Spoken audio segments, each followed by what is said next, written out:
Hi, good morning, Nir. We are reshaping the Webinale conference, which we are running since many years, and under the new title of Web Interaction in the Age of AI, with the aim to check and to develop and to see together how intent-driven interaction change over the years. Since many years, everybody's talking about UX and interaction design, and intent-driven interaction is not a new word, so it was always there, but something fundamentally changed. From your perspective, what do you think, what actually changed? Yeah, well, AI technology, specifically LLM, mature enough and available enough, and it enables us, every one of us in the chain of web applications, from product through graphic design and of course UI UX.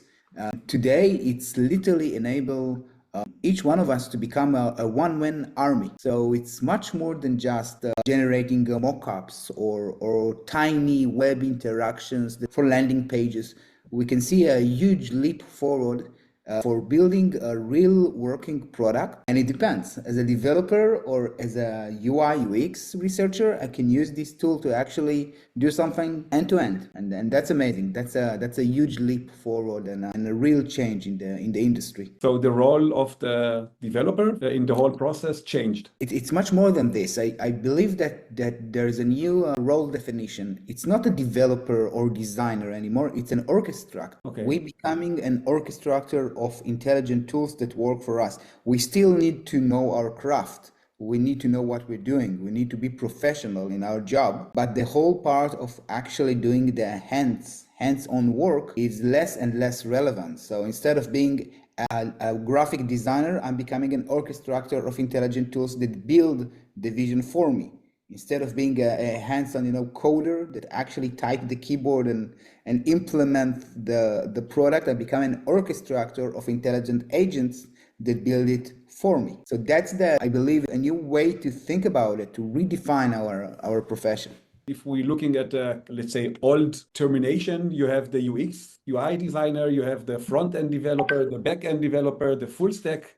So it's all gone. So actually every person in the chain of those three positions can now take the orchestra role. Yeah, I'll tell you this. I mean, it's a little bit dramatic, to come up and say everything is gone, but we can see it in the industry. We see the melting of these old titles. And for example, I'm a front-end developer. It's less relevant. I can see a positive regression for being, first of all, a software developer, a multidisciplinary software developer. Think about it as a real team. I mean, you've got a team leader, you've got a manager. Usually the manager itself, it doesn't do the real work. I mean, it manages a crew of people. So in his team, you've got the designer, you've got the developer, you've got a product team. We all becoming this kind of team leader. Okay. And it's funny because when I don't want to say exactly how many years, but when we started in this whole journey of becoming front-end, back-end developer, at the beginning, this title wasn't exist. So we kind of going back to square one, because when I started my career, we just the only title that exists was I'm a software engineer. Okay. And in some point, it's become front-end, back-end, and this separation, which now melting back to square one. Okay, but the approach and the way of thinking is different, or it's the same? No, it's not. It's completely different. It's more focus on the product, more focus on the spec, more focus on architecture, of understanding. I mean, the fundamental of software engineering is problem solving. The thing that literally changed is that I can focus on the problem, on the product, on whatever I want to build, but I've got a highly intelligent AI-driven tools. They can do it for me much faster in parallel. Okay, so this idea of intent-driven system now become easier to reach the goal, quicker, efficiently? It's becoming reality.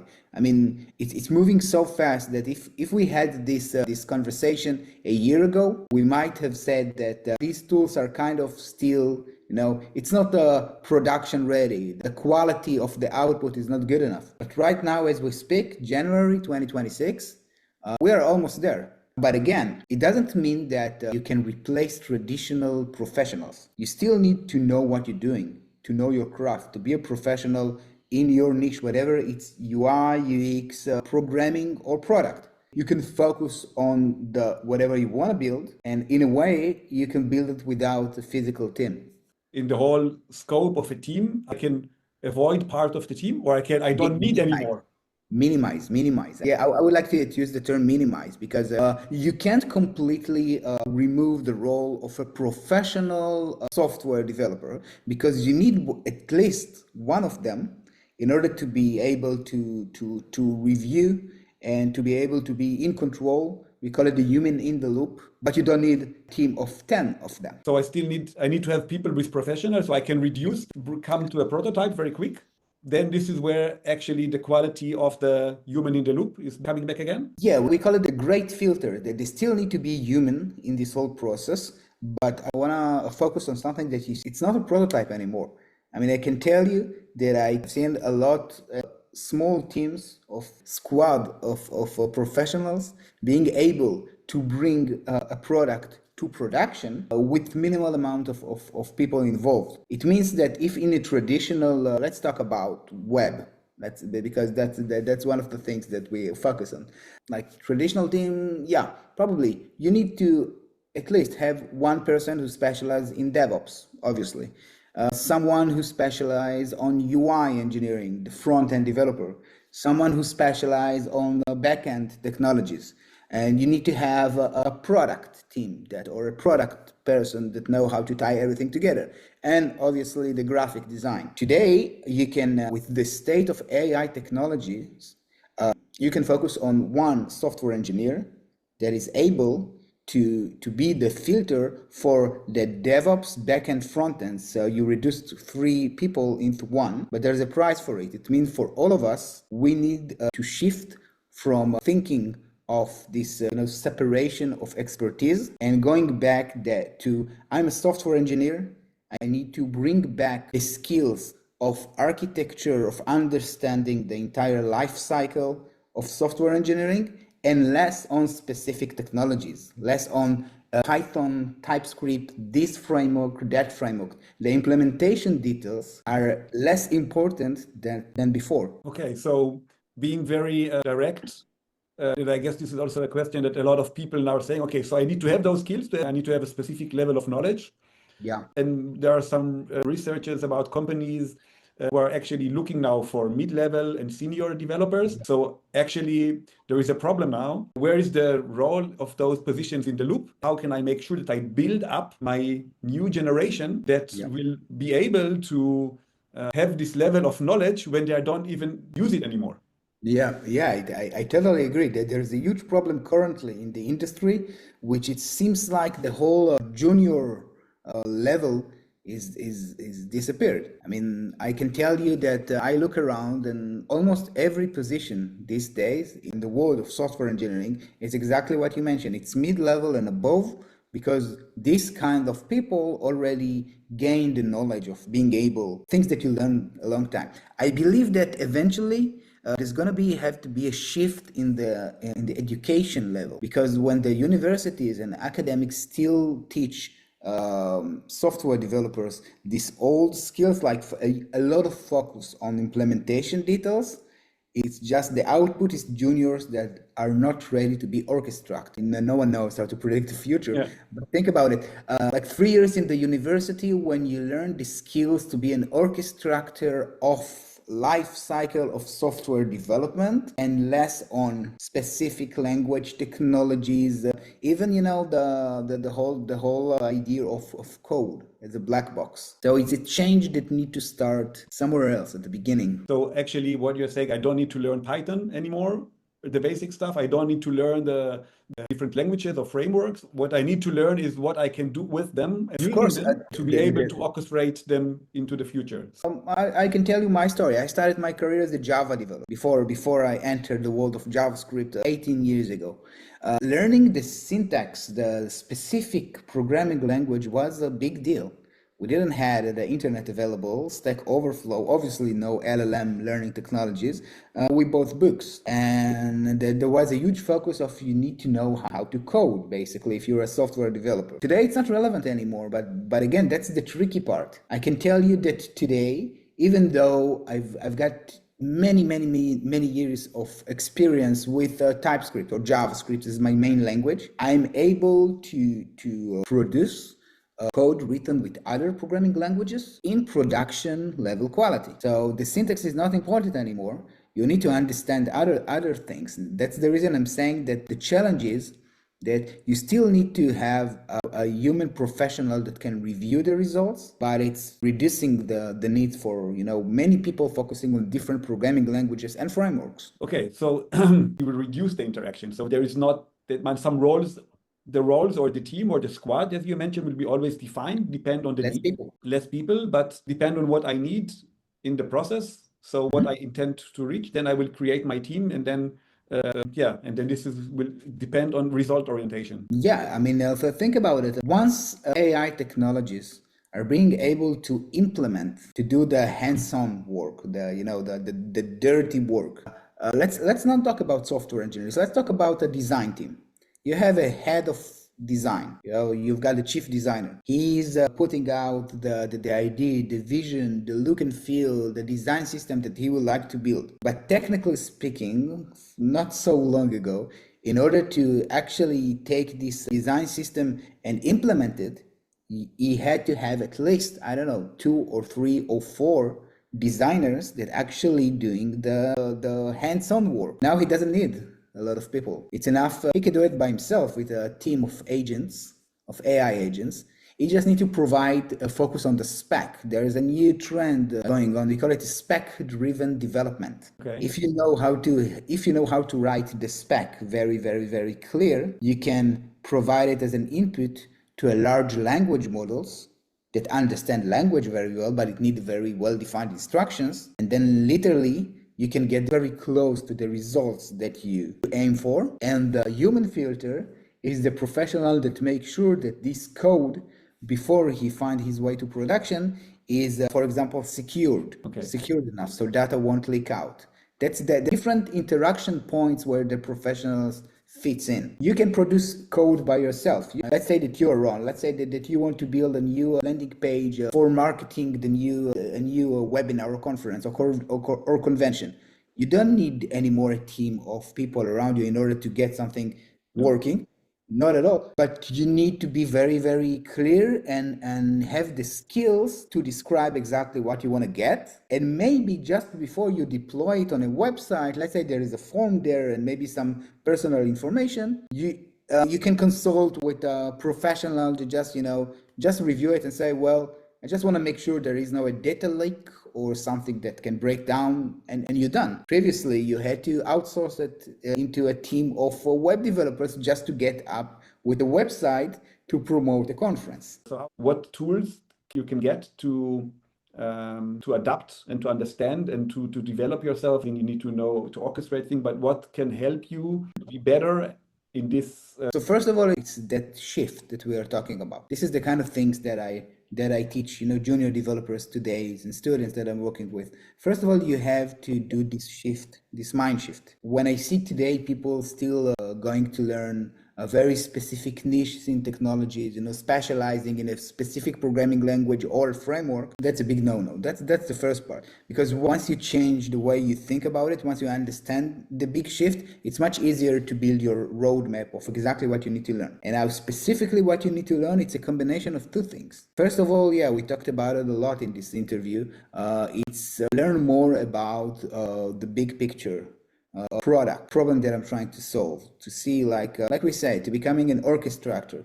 But there's another part, that's the technical part. Orchestrator of what? Because it's not enough just to say, well, I know enough about architecture and software development lifecycle. I also need to build these agents or to choose the right technologies or to configure this army of models that I'm going to orchestrate. So I'm both the orchestrator, but I'm also the one recruiting this virtual team. So in my current workshops this year, this is exactly what I'm focused on. The bootcamp. First of all, understand how you build an agent, but not just how you code an agent, how you use a specific framework to code it. A very important concept that will help you to be an orchestrator of even a third-party tools or build your own tools. For example, context, long-term memory, which is very important, how to manage your tokens, the new gold in the industry in the right way, how to be able to run different processes in parallel in order to achieve your goal while maintaining a connection between them in the right context. Now, when it's come to the actual building your own tools, so I'm teaching how to do it with one very popular framework, but you can take this entire skill set and use whatever other framework you like to use. And that's the beauty of it. I'm teaching with TypeScript. You can get out of this bootcamp, take everything you learn, and tomorrow start a new role in a company that uses Python and still being able to build your intelligent agents. Because the framework, the implementation details, it's not important anymore. The abstraction is good enough, and we can focus on how we build on top of these technologies and how we can, sit backward and become an orchestrator of this new software that I like to call an army of agents that works for me. So let's be talking now on the bootcamp. So in the bootcamp, you have two levels. One level is the, let's say, understanding the need and the way how to orchestrate your agent, half human. I mean, it's not actually the first part. We're learning it together, but we're learning how to think and become an orchestrator of AI tools. That's one of this. And the other part is how we build them, how you build your army, and then how you build your team. Yeah, how to build your squad, how to build your virtual AI team. And even if you don't need to build it by yourself and you want to use, something that like a third-party agent, you still need to understand things like I mentioned before, like context and long-term memory and so. So that's exactly where this bootcamp today is focused on. Being an orchestrator, but not just in the theory level. Also being able to build your tools that you can orchestrate later. Got it. So we talked about the level of the people. So I assume that to be able to do this, you need to have a specific level of knowledge to be able to understand what you're talking about in the bootcamp. For whom is this bootcamp ideal for? Ideal for people that have a minimal amount of understanding of how software. I mean, you need to be able to feel comfortable with a programming language. Specifically, I aim this bootcamp for people that already have experience with JavaScript, or to be more specific, TypeScript, because the language is not the barrier anymore. So for this bootcamp, if you want to take the most out of it, first of all, you need to feel comfortable with TypeScript. That's the basics. You need to have some level of experience and understanding of fundamentals, terms, and web technologies knowledge, where JavaScript is running, both on the backend and frontend. You don't need to be a professional backend developer with years of experience. You also don't need to be a professional front-end developer with years of experience. So I don't want to put like a number of years of experience. It's more important to me to say the fundamental level of experience needed for this bootcamp is to be a programmer, to be able to understand software in general, to have knowledge with web technologies, specifically TypeScript. And basically we can stop right there, because this bootcamp is gonna build an entire toolkit of terms that you need to understand. Cool. So last question. You said nobody can see the future, know the future, but where do you think that web applications is heading to? Actually, if there are some full stack developers that are going to listen to this interview, not so long ago, we did a shift from a front-end back-end developer to full stack developer. Basically, it means that the front-end role was evolved, and now we have like a dedicated web server that served the front-end side. We used to call it the BFF, backend for frontend. If you ask me, the future is agent for frontend. I mean, the full stack development is redefined, and now I still need to build UI. Even the UI changed, not an entire website, tiny interactions, dynamic interactive interactions. The backend is changed. I'm not communicating through a traditional RESTful API. I've got an intelligent agent on the backend part that serve my UI part. And there's an exciting era of new protocols emerge, like a Google Agent to UI, that I can even stop thinking about the separation and let my agent provide the UI for me. So that's the future, I would say, like very, very carefully. It's happening right now. It's like the future is today. I mean, we see it emerge. Okay, and with the product itself, I mean, we see a lot of big shift mobile talk to web, or if you talk about like this old conversation of are we going mobile or are we going web, we've been there before. Yeah, we had the era of are we going to shift completely to mobile? Does the desktop web is still relevant? Does UI is relevant? If you remember, not so long ago, there was like a huge buzz around voice devices like Alexa, Google Home. Yeah. We were all, that's going to replace completely how we interact with software. Each one of us had this smart speaker. Then I can say, hey, Alexa, do this and that. We don't do it anymore.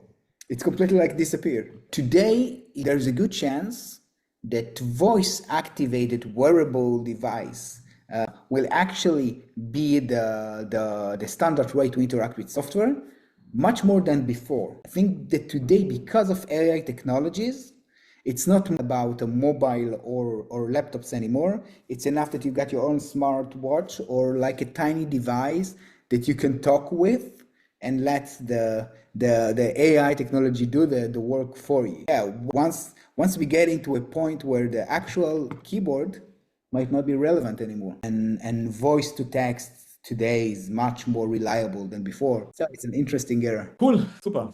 If you want to catch this new up-to-date bootcamp and be the first one, it's going to be in London, then in San Diego, and then I'm coming to Berlin. So thank you and have a great weekend. You too. Thank you very much.